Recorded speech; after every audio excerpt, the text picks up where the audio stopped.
Good afternoon and welcome back, YouTube, and God bless all you who have found this video. I hope the Lord is blessing you and your loved ones. I hope He's keeping you all healthy and happy in these contentious times. In this video, I'm going to show you that the rapture is a lie. I'm going to prove to you with the scriptures. I've done a longer video on this, but I'm going to make this one short. I do these videos for you, folks. I do these for your edification. I do these as my confession unto my salvation. I was called by God. I've explained this to you if you've watched my Revelation video. I wasn't taught my gospel by any man. I didn't grow up in a religious home. I've never been into a church to listen to a sermon. I was called to the Bible, to this living book. This book is where I place my trust, not even in my own heart. And I never assume what they mean. I go and I look for it, which I'm going to give you an example of that here. When I began this journey, I reached out to every person that said that they were a Christian that I knew. I asked them questions about things I was reading. And I found that my questions offended them more than anything. So I knew that I wasn't going to get my answers from them, but I had to go look for it. Now, when I began this, I tested this book against itself to see if it contradicted itself anywhere. Because if it contradicted itself, then that means God contradicted himself. But he doesn't. So let's begin.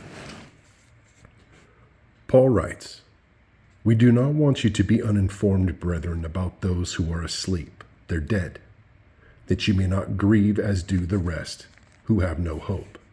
Because not everyone is saved. There are those that have no hope. For if we believe that Jesus died and rose again, even so God will bring with him those who have fallen asleep in Jesus. They have died in Jesus. For this we say to you, by the word of the Lord," and this is the word of the Lord, "that we who are alive and remain until the coming of the Lord shall not precede those who have fallen asleep." He said we. He's speaking of the apostles and prophets and the saints. He says this by the word of the Lord. And he said, "We who are alive and remain until the coming of the Lord." Who are these that are alive and remain?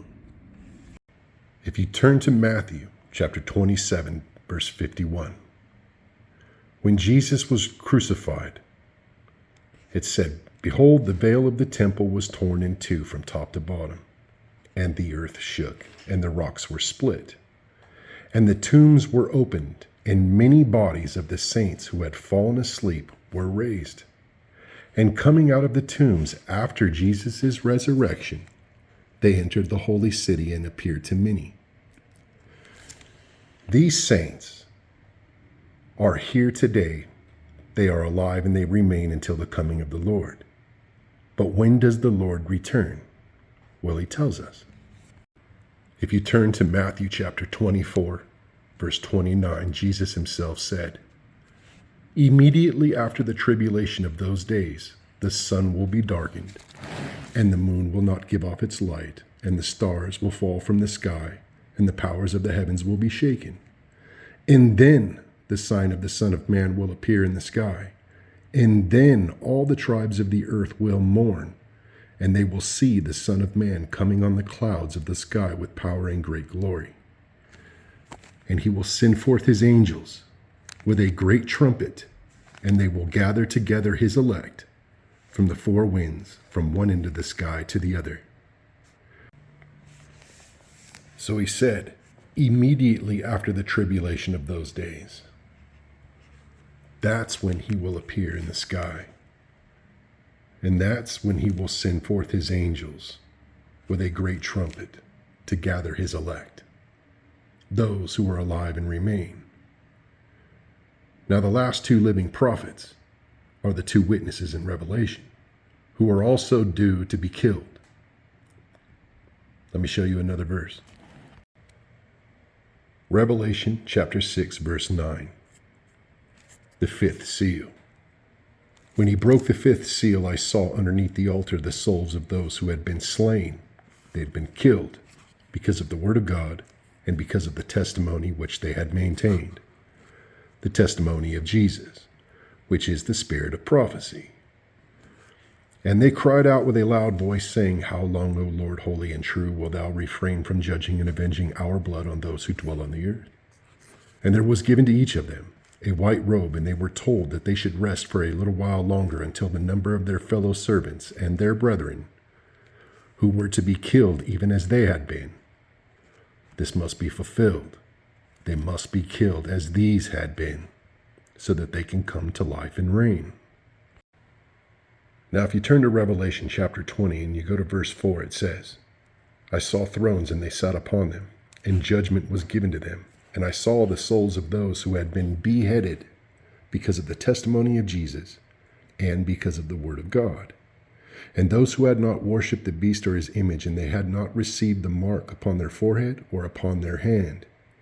And they came to life, and they reigned with Christ for 1,000 years.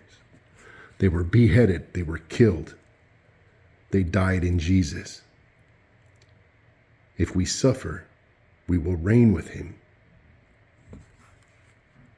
They came to life, they resurrected. The rest of the dead did not come to life until the 1,000 years was completed. This is the first resurrection. Blessed and holy is the one who has part in the first resurrection, which are these, they're prophets. They hold the testimony of Jesus, which is the spirit of prophecy.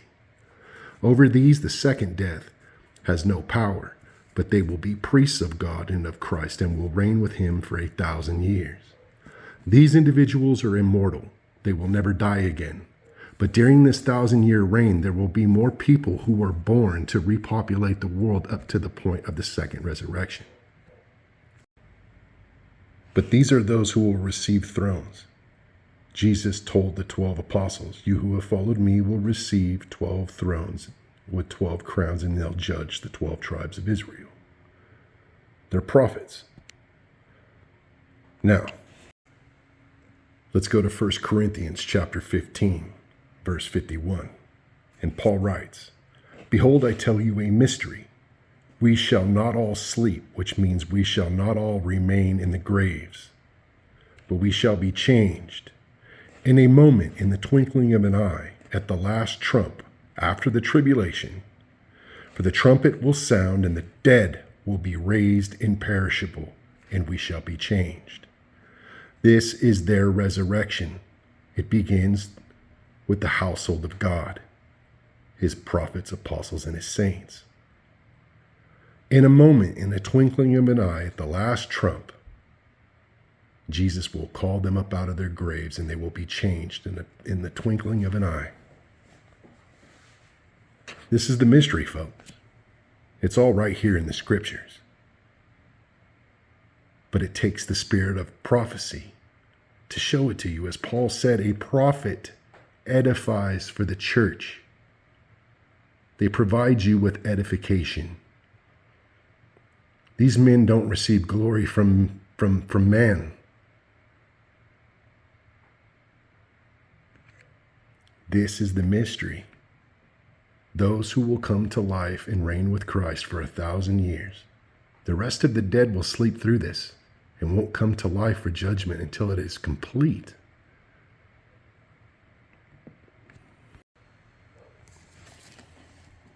But someone will say, how are the dead raised, and with what kind of body do they come? You fool, that which you sow does not come to life unless it dies. Even Jesus told us this, that a piece of grain has to die and fall into the earth. And that which you sow, you do not sow to the body, which is to be but a bare grain, perhaps of wheat or something else. But God gives it a body just as he wished, and to each of the seeds a body of its own. There are heavenly bodies, he said, and there are earthly bodies, but the glory of the heavenly is one, and the glory of the earthly is another. There is one glory of the sun, and another glory of the moon, and another glory of the stars, for stars differ from star in glory. So also is the resurrection of the dead. Each one will receive their rewards, some more than others.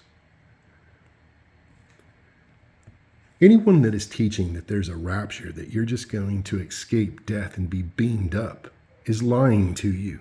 And no lie, as Jesus said, is of the truth.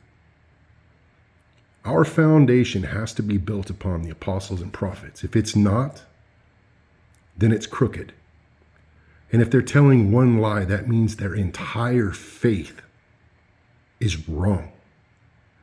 Their teaching is wrong. Their preaching is wrong. Their instruction is wrong. And they're giving you a false hope. But there are many of these men, as Jesus said, have placed themselves in Moses' seat. And even Christ didn't glorify himself to this position. But these men, they want to be sought after. They want to be looked up upon. They preach the word in partiality, and they avoid the things they know will upset you. They don't admonish your mistakes. They praise them, even though they know they're wrong, because they're more afraid of the judgment of men than they are of God. I'm not.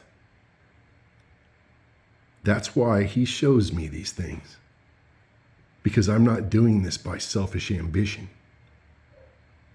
And if you're paying attention to what I'm showing, then clearly you'll understand that. There are earthly bodies and heavenly bodies, but they are completely different. We don't, or they don't, receive their glorified bodies until they're resurrected from the dead, Jesus being the first one to receive that. This is why the Pharisees forbid the apostles to preach the resurrection, because they realized that they had no hope. They had no hope, as many don't. I do these videos for you folks. I do them for your edification, because it's important that your foundation be made smooth, your path made clear, so that you can receive the correct teachings. But it begins with humility. You have to approach the Word of God with humility. And that means that we cannot compare ourselves to the men who are written in these pages. We cannot do that. We are not equal to them.